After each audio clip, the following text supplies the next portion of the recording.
Semana 4. Protocolo de estudio epidemiológico. Grupo 3. Título: Prevalencia de dolor en la espalda baja, lumbago, en conductores profesionales de transporte y en trabajadores de bodega de la distribuidora Distrifood Macas Ecuador en el periodo entre enero a junio de 2025. Introducción. Antecedentes. El lumbago es un problema de salud que afecta a miles de personas a nivel mundial, sobre todo a aquellas cuyos trabajos demandan esfuerzo físico, posturas forzadas y movimientos repetitivos. Según varios estudios realizados a nivel mundial, el lumbago en trabajadores de bodega y conductores de vehículos es mucho más común que en otros puestos de trabajo y afecta a personal de mediana edad, por lo que se buscará y revisará la información de estos dos puestos de trabajo que se encuentran expuestos a este tipo de patología.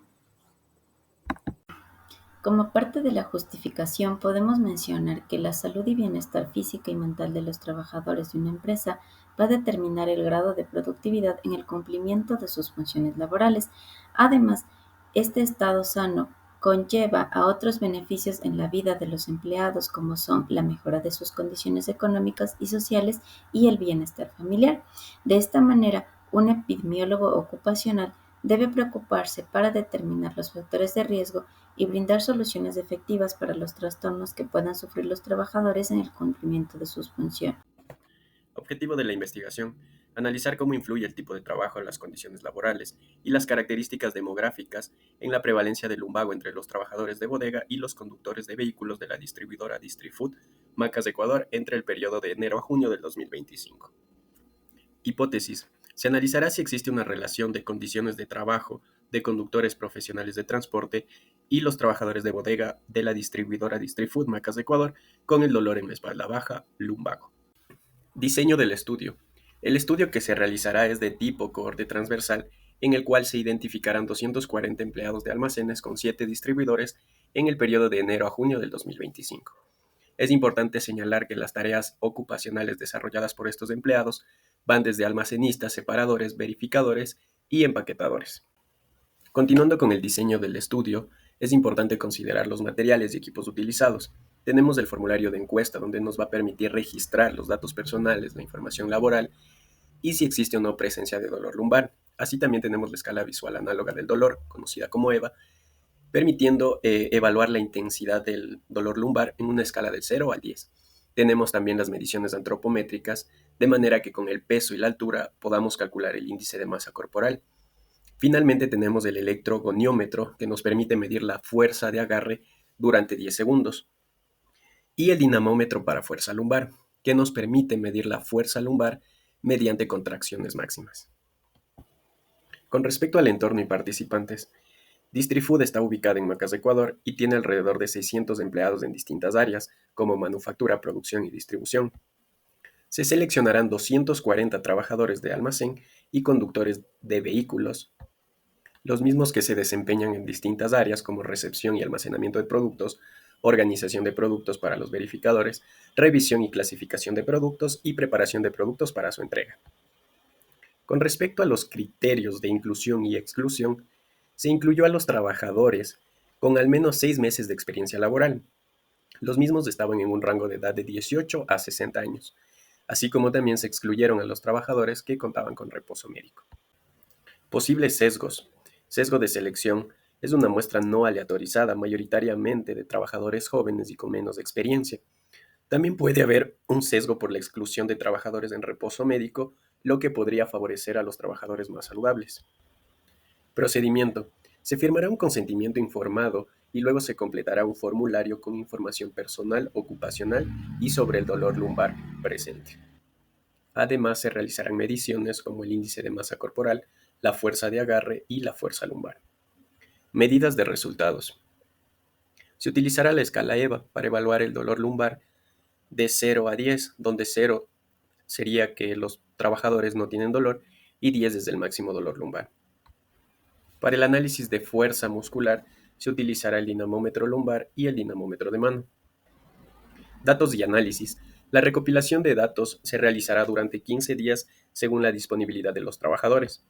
Con respecto a los instrumentos, los resultados obtenidos de medir la fuerza lumbar y la fuerza de agarre se registrarán en una microcomputadora. Finalmente, se realizará un análisis general donde se vincularán las condiciones laborales, tareas y entorno con los niveles de dolor lumbar y la fuerza muscular. Para concluir, este diseño de estudio busca identificar los factores que influyen en la prevalencia del lumbago en los trabajadores de Distrifood, de manera que nos permita implementar medidas preventivas basadas en las condiciones laborales y las características demográficas. Dentro del plan de análisis estadístico, veremos los determinantes y factores de riesgo del dolor lumbar dentro de los trabajadores de almacén. Esto nos ayudará a diseñar intervenciones oportunas y eficaces dentro de la población estudiada y también a mejorar las medidas de seguridad y salud ocupacional. Nuestro plan de análisis se basará en 3 puntos importantes. El primero es el análisis descriptivo, donde vamos a realizar la prevalencia del dolor lumbar. Es decir, se evaluará la prevalencia en el tiempo determinado dentro de la pregunta de investigación, donde se basará de la siguiente fórmula, que es prevalencia va a ser igual al número de trabajadores con dolor lumbar sobre el número de trabajadores en total, y esto por 100. Para las variables como género, tipo de tarea, estado civil, se calcularán frecuencias como las absolutas, relativas y porcentajes, mientras que para las variables como edad, IMC, horas trabajadas, se calcularán medias, medianas y desviaciones de estándar. Todas estas estadísticas estarán presentadas dentro de tablas y gráficos. Como segundo parámetro tenemos análisis bivariado. Este nos ayudará a identificar la asociación entre la presencia del dolor lumbar y las variables independientes del estudio.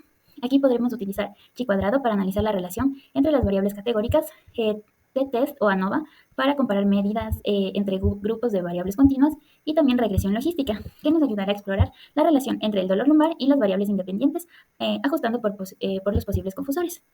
Por último tenemos el análisis multivariable, donde se realizará un análisis más complejo para identificar los factores asociados al dolor lumbar, controlando, por ejemplo, las variables de confusión.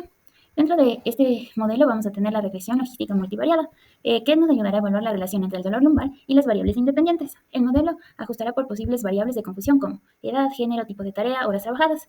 La evaluación del modelo nos ayudará, por ejemplo, a evaluar el valor de P y también a calcular el OR para las variables significativas, con un intervalo de confianza del 95%. También es importante que la inclusión de variables, por ejemplo, se va a considerar si tiene un valor de P menor a 0.10 en el análisis, bivariado va a ser incluido en el modelo multivariado.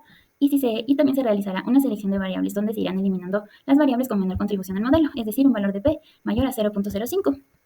Por último, el análisis de sensibilidad se realizará para evaluar el impacto de los datos faltantes o de cualquier suposición realizada en el modelo, lo que va a incluir, por ejemplo, la comparación de los resultados, evaluación de resultados mediante inclusión o exclusión de las variables, como ya les explicamos en la capítulo anterior. Para finalizar, debemos mencionar que el presente estudio no tiene conflicto de interés alguno, y una vez que los participantes hayan firmado el consentimiento informado, todos los datos recopilados se conservarán íntegros, respetando la confidencialidad y anonimato de estos. El presente estudio será financiado en parte por el Instituto de Investigación del Trabajo.